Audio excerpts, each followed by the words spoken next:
Serial দিন 10 minute কত 10 minute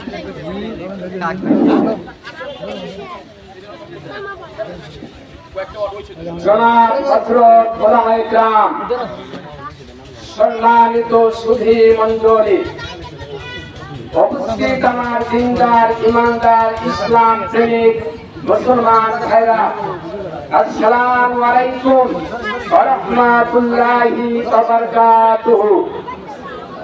আপনারা জানেন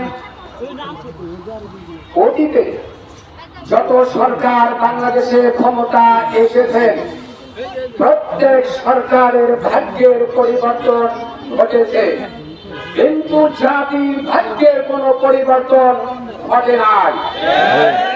জাতি আজকে অবহেলিত, লাঞ্ছিত, নিপীড়িত।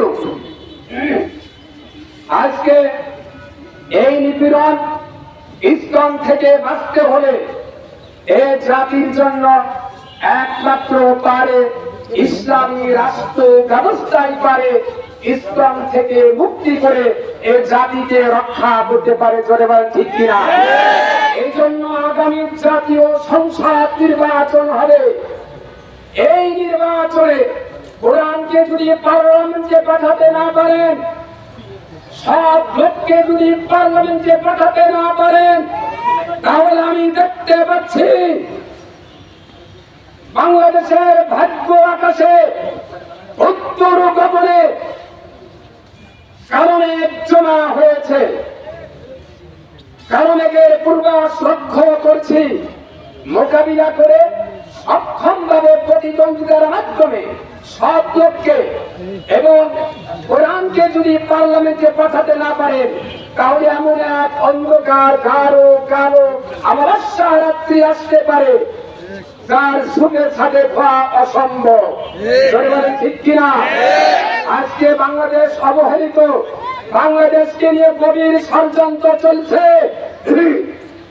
আমি ভারতকে বলতে চাই, তোমার জনশক্তি বেশি থাকতে পারে, তোমার টাকা বেশি থাকতে পারে, তোমার ভূখণ্ড বড় হতে পারে, কিন্তু আমাদের বাংলাদেশে এর চাইতে বড় একটি সম্পদ আছে, তার নাম হলো ঈমান। ঈমান কোন মুসলমানের বাচ্চার শরীরে ফোঁটা রক্ত থাকতে ইসলাম বাংলাদেশে চালু থাকতে দেওয়া হবে না, হবে না, হবে না। আমি বাংলাদেশের সরকারের প্রতি উদারত আহ্বান জানাচ্ছি, এনএসআই, গোয়েন্দা, সেনাবাহিনী, পুলিশ বাহিনী, আর্মি, বিডিআর, আপনাদেরকে বলবো কি সত্য, সাংবাদিককে বলবো কি সত্য, সরকারকে জানিয়ে দিন 72 ঘন্টার ভিতরে ইসলামকে যদি নিষিদ্ধ করতে ব্যর্থ হন, তাহলে এমন এক শোচনীয় পরিণতি ঘটবে যা ইতিহাস স্মরণ করবে দীর্ঘদিন পর্যন্ত। আল্লাহ হাফেজ।